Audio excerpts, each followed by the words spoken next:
Thank you. Sorry, everyone. So there was no audio there. So thank you so much for letting me know.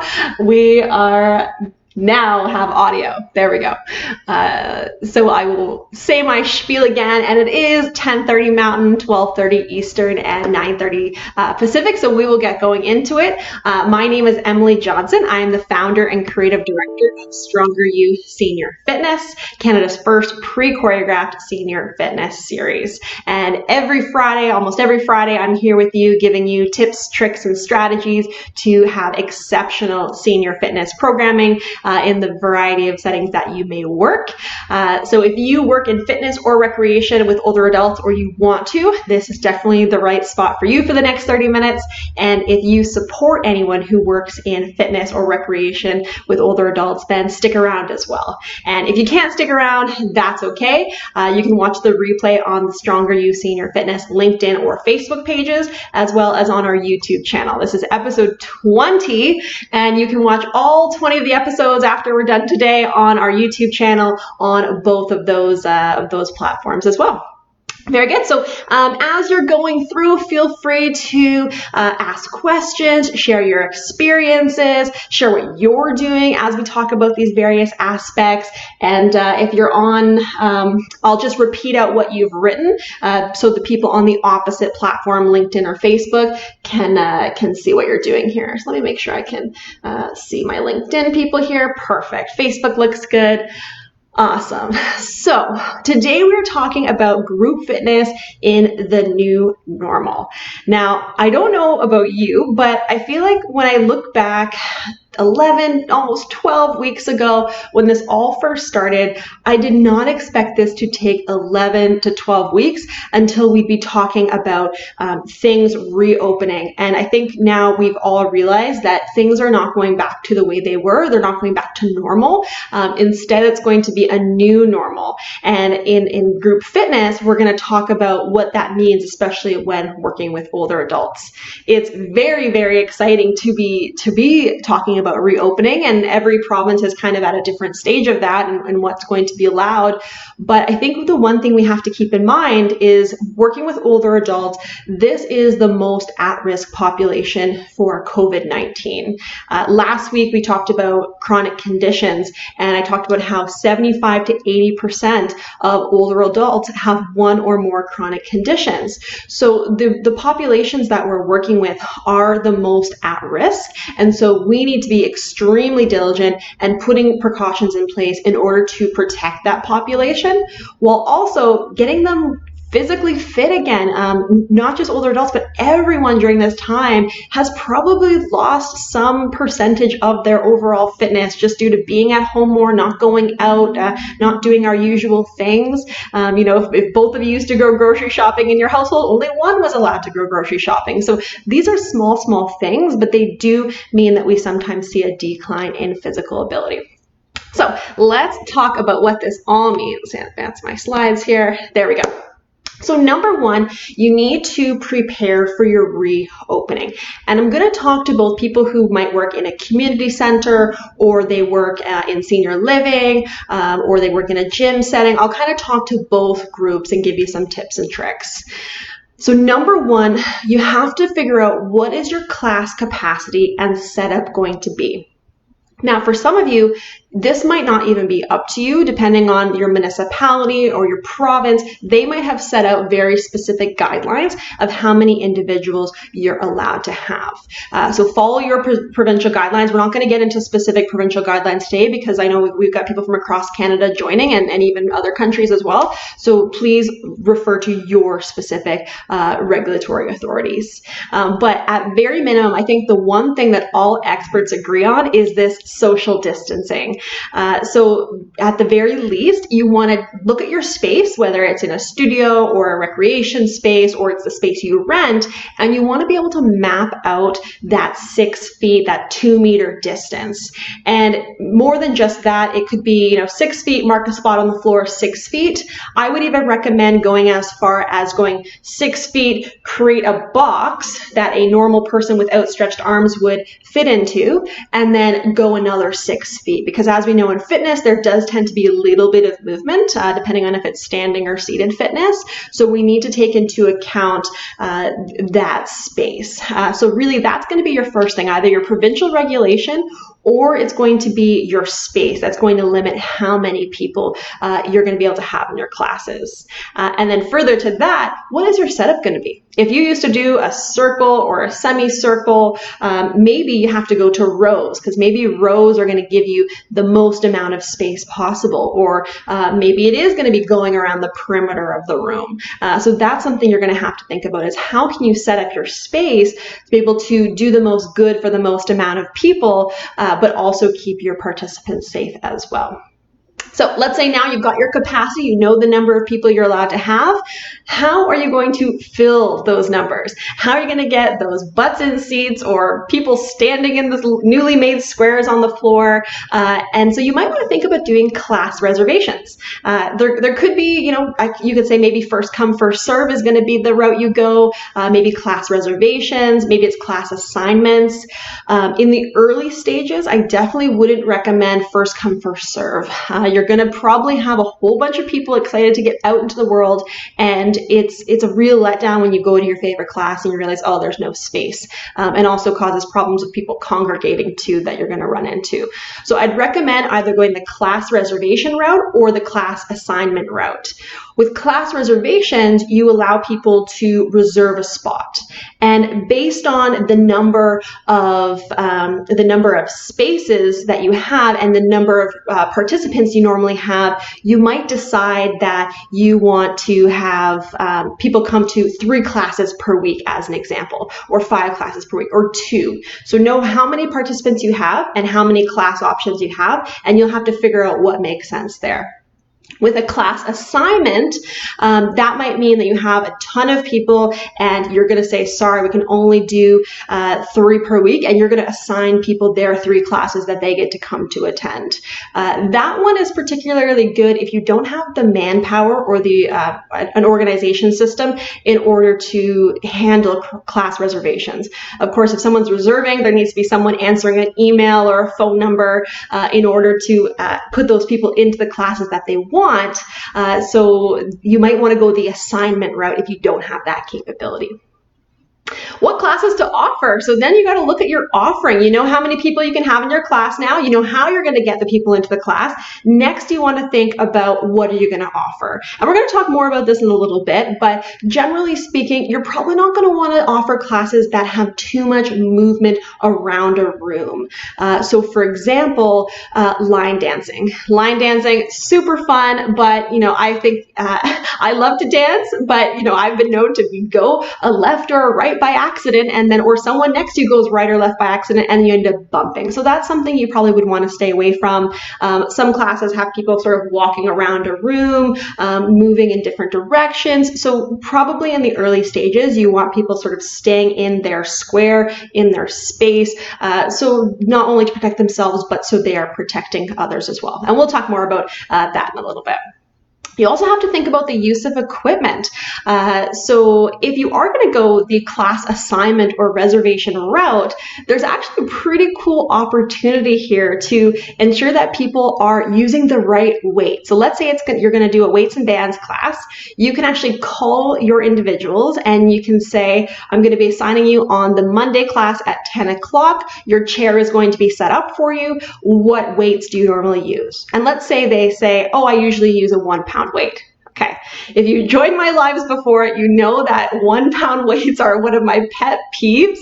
They're not functional. The only reason anyone should be using a 1 pound weight really is if their doctor has given them some sort of restriction because they recently had a procedure or a surgery. My purse weighs more than a pound. A plate of food at a buffet weighs more than a pound. Your new baby grandchild will weigh more than a pound. So any older adult, any person, any age should be using over 1 pound. And this will be the opportunity to say, okay, come on in. We're going to give you a 4 or 5 pound weight. We're going to see if you can do 10 to 12 of those repetitions. And if the last 3 are almost too hard to complete, then we've got the right weight for you. So I'm a little bit excited about the opportunity for us to customize and really get some coaching on what weight you should be using. Also, with use of equipment, you want to ensure probably you're not going to have shared items. So let's say you normally teach a ball fit class, and maybe that ball fit class, you used to kind of bounce it around the room, right? So you're probably going to not want to do things like that where people would be touching the same piece of equipment, or something that you can't sanitize between individual use. That's going to be really important. And then as well for use of equipment, who is sanitizing it afterwards. So you probably don't want to leave that up to your participants. We always hope that people would sanitize their equipment after the fact, but probably leaving it to you or a staff member is going to be the best way to ensure that it's properly sanitized. Worst case scenario, I'm just going to throw this out there as like a horror story that you wouldn't want to get into, but could you just imagine that you reopen your class, you've got these weights, someone contracts, COVID-19, they always do tracing to see who that person came in contact with, so all those individuals can be tested. But if you can just imagine that your equipment wasn't properly sanitized because maybe you had your participants doing it, and then there was a risk of spread. So again, that's a horror story. That's like worst case scenario. I'm not going to say that there's a risk of that happening to you necessarily, but we want to take every precaution. It's our due diligence to be responsible and to take every precaution we can to protect the individuals that we work with. I'm going to check if we got questions. We look good so far. Feel free, type them in, type in your questions. Welcome to anyone who's just joining. Feel free, share your experiences, share your questions. Next, we're going to move on to use of masks. So there starts to being a little bit of talk about this. Generally, most physicians are saying masks are safe to use with exercise. Some are saying it's not. It can depend on the activity, like someone going for a run. That might be difficult to really get the oxygen you need. And also, we talked about the fact that 75 to 80% of older adults have underlying chronic conditions, and that's kind of the one population that that physicians are recommending not exercise with a mask on. So that's right in our population. But what you might want to consider is as they're coming in to your facility or the space, they wear a mask on the way in, they get to their spot, and then they take the mask off while they're exercising. And the goal with that is as they're going past your front desk, your reception, they're all coming into the room, there's more opportunity for them to not necessarily bump into one another, but being in maybe less than 6 feet. And then once they're firmly in their space, socially distanced, physically distanced, they can take off that mask. And for you as well, it's really hard to teach with a mask on. Could you imagine today if I was sitting here with a mask trying to speak to you? It would be difficult, especially if we have hearing impairment in our classes. That's something that we should be worried about as well, is being able to communicate so our participants can get the benefit that they're looking for. Next is participant screening. So again, you have to refer to your municipality, your provincial guidelines.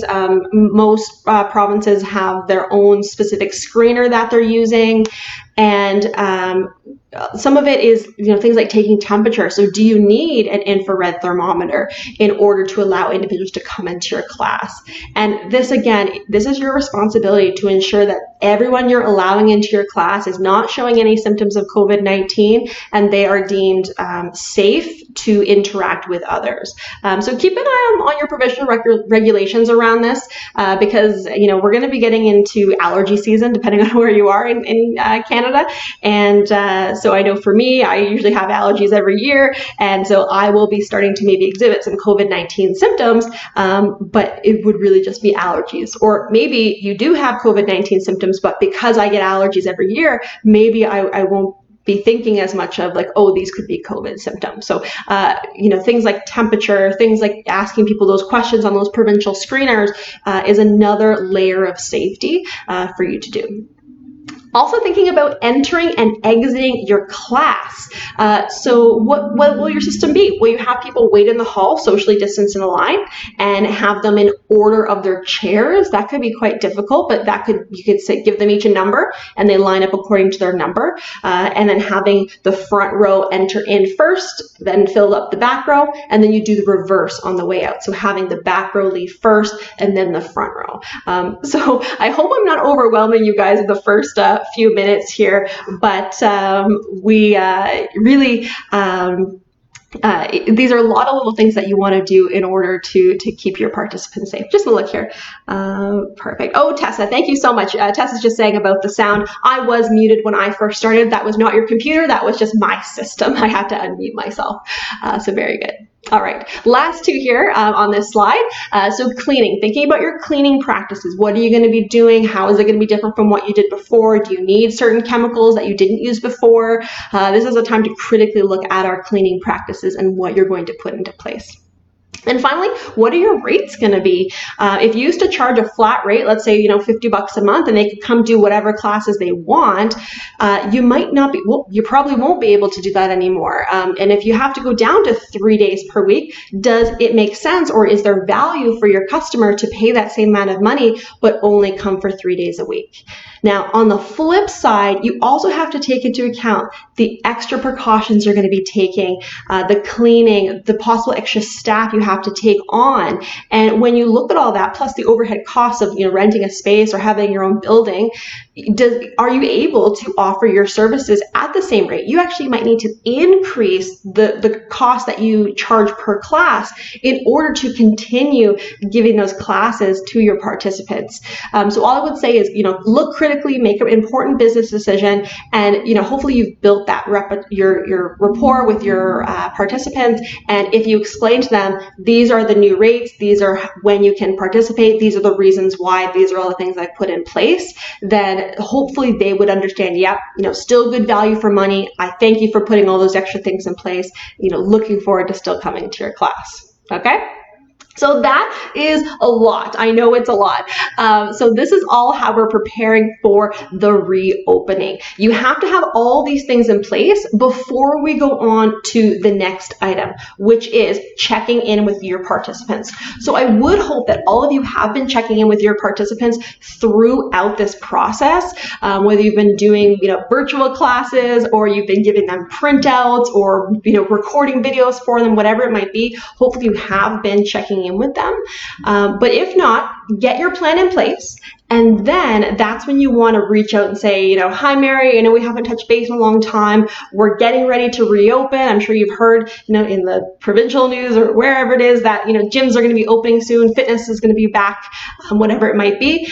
These are the things we've put in place, and these will be the items going forward. And I would recommend that you do that as a phone call versus an email. Like I said, this population is the most at risk. And some are going to feel uneasy about getting back into their classes, getting out back into the world. There's people of all ages who are feeling that way. So it's good to explain to them and to allow them to ask questions so they feel comfortable returning to your classes. Okay, checking again. Very good. Oh, and then Talis has a question or a comment. So let's see, Talis. Talis says, let's say I'm teaching on my own or at a facility that is only providing the room and aren't screening my participants. How would I go about knowing who contracted COVID, etc.? Great question, Talis. That is a really good question. So yeah, a lot of you are probably working for other organizations. So if you're getting called back, and maybe you're not the one making the decisions on the previous page that I talked about, make sure you do talk with the organization and say, okay, what are you putting in place? And this might be an opportunity for you to educate them a little bit. And I'll go back to my last slide and say to them, hey, have you thought about this, and this? And they might be like, wow, okay, you've really done your homework. They might be thanking you for all your expertise, leading them down that path to ensure. So it'll really depend on the province, Talis, of what's required, because it likely will be set out. Talis is in Alberta, so in Alberta it will say, I haven't actually looked at new guidelines, have just come out and I haven't looked at them yet, but it will say specifically this is what's required in order for you to open up. So guidelines around how many people and all sorts of things. So really good question, Talis. Awesome, thank you for that. All right, now this is one of my favorite things. I've talked about this in other webinars that we've done, but this is a really good opportunity to reassess or begin assessing your participants. So I love assessments because it's good for both you and for the participant. For you, you know that, okay, this person's improving, I'm doing the right stuff. And for them, they say, wow, this is really working. So I love assessments. And right now, as I said, as we continue to be in social isolation, there is a likelihood that many of us have had some decrease in our physical capabilities, especially with older adults, and if they haven't been able to go to their fitness class. So we do want to have a new baseline to see where they're at currently. So screening to see if they've had any changes in their health, and then you might actually want them to go see their doctor to make sure they are, or virtually, now there's so much telehealth happening, they can go see, or they can virtually see their doctor to ensure they are cleared to continue to exercise as part of your program. Some of your facilities might use things like PAR-Qs or screeners, waivers, things like that. So it's really good to get those all done again. And some of those documents may need little addendums made to them, or additions to talk about the new normal with COVID-19. We talked about fitness and balance test. Well, we talked about balance testing in episode 16. So maybe go and check out episode 16 if you're more interested in that. We've talked about fitness testing as well. I forget which episode it is. I should have went back and looked. But if you want to do fitness or balance testing, reach out to me. I'm going to have my email at the end, but it's Emily@StrongerYouSeniorFitness.com. I can point you in the right direction of of resources, and I can also assist in certain cases as well. So I love fitness testing, the senior fitness test. I used to always do it with my residents and clients that I worked with, and it was really cool, really great motivator for them and for me as well, to say like, wow, this is working, people are getting better. And once you have those results, you can then review and set goals. So maybe previously, if you had fitness tested them and their cardiovascular was at, whatever level it was, maybe it's at 60%, and now they've gone down to 50. Okay, we want to work at first getting that back up to 60, and then we're going to continue on with the plan maybe we had previously for whatever goals they might have had. So this is a great time. It's almost like the new year, right? We get a chance to start fresh and reset our goals and move forward. Not just for people wanting to get in shape, but now more than ever, there's talk about a second or third wave and how that second wave might be worse than this current wave. So really, now we have another goal, and that's to prepare myself should a second wave happen, should I have to go back into isolation again. And we'll talk a little more about that in a moment too. So class offering, I said I would come back for this, and I'm like a broken record with Canada's physical activity guidelines, or the World Health Organization guidelines, or the American guidelines. Really, if you look at them, they're all the same. They all come from the same body of research. So you need to be offering classes that help reach these guidelines. So that's cardiovascular or aerobic classes, something to get the heart and lungs pumping, get that going. So you want to offer at least 150 minutes of that programming per week, or you want to show them how to get there. So if they're going to come to 2 aerobics classes per week, telling them how they need to supplement that with walking. Strength classes for all the major muscle groups at least 2 days per week to get that strength back. This is where we might have seen some decrease, as well as the cardiovascular, but the strength as well if we're not getting up and moving around as much. Even loss of range of motion, so getting back into your your flexibility practices to increase that range of motion and keep yourself agile. And then coordination and balance training. I think it was episode 16, I talked about coordination and balance training. So in episode 16, we talked about how you do want to just hit the rest of the guidelines, and typically you will help to enhance your balance as well. But anything with hand-eye coordination, agility, this is going to be really important for maintaining balance. So we're looking good. Awesome. All right, my last slide. So virtual classes, so many have gone virtual and people are excited to be back in person, but what does virtual play a role in our new normal? So a couple of things. If you have limited class capacities, or let's say people can't afford to attend your classes because maybe you've had to up the price slightly, or the current price you have to stay at with with less availability of classes is not a value that they can wrap their mind around financially for a whole host of reasons. You might want to consider currently keeping up with some of your virtual classes. So I'll use an example for some of you instructors out there who rent a space. If you're renting a space, 5 days a week to teach classes, maybe you only rent that space 4 days a week, and on the 5th day you teach a virtual class. So you've got less overhead. You're not having to pay for that space, so you can offer that more affordable class to your participants, and at a lower rate for them, but also more bang for your buck as well. And I also think since this has gone on so long, we also need to prepare for if we do have a second wave and how we get back into virtual. So now people come in person. Maybe you have that opportunity to do a little Zoom or Facebook Live tutorial with your class. So that way, should you get, let's say it's September and we get the order, okay, certain things are shutting down again, or people are being asked to stay home, can they really seamlessly transition into virtual? I think that will be so important. If we've learned anything from this situation, it's that we can adapt, we can move to virtual, and especially older adults who haven't been comfortable with technology or using FaceTime or Facebook Live. A lot of them learned out of necessity, and those who still didn't learn, this is the time when you can sit with them down in person to show them how to use this technology, and that way they can keep themselves in shape going forward should we have some closures again.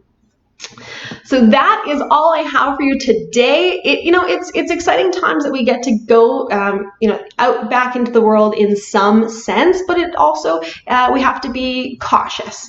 We have to do the right thing by our clients and participants and our residents, and ensure that we are helping them to prepare and regain their strength and maintain their fitness. So please reach out to me if you have any questions. You can email me at emily@strongeryouSeniorFitness.com. And if you yourself want to start to prepare to say, hey, I want to be part of the group of individuals who is helping older adults stay fit. Maybe you're teaching fitness classes for other populations and you're not senior fitness certified. Check out Stronger You Senior Fitness. We give you all the content you need, 30 minutes of content every single month to truly hit Canada's physical activity guidelines. So thank you for joining everyone today. I don't see any more questions, so I'll wrap it up. Join me again next week. And if you enjoyed this week, all I ask is you just share on your social media platforms and let me know what you thought. So thank you, everyone. Stay safe, and I will see you again next week. Thank you, everyone.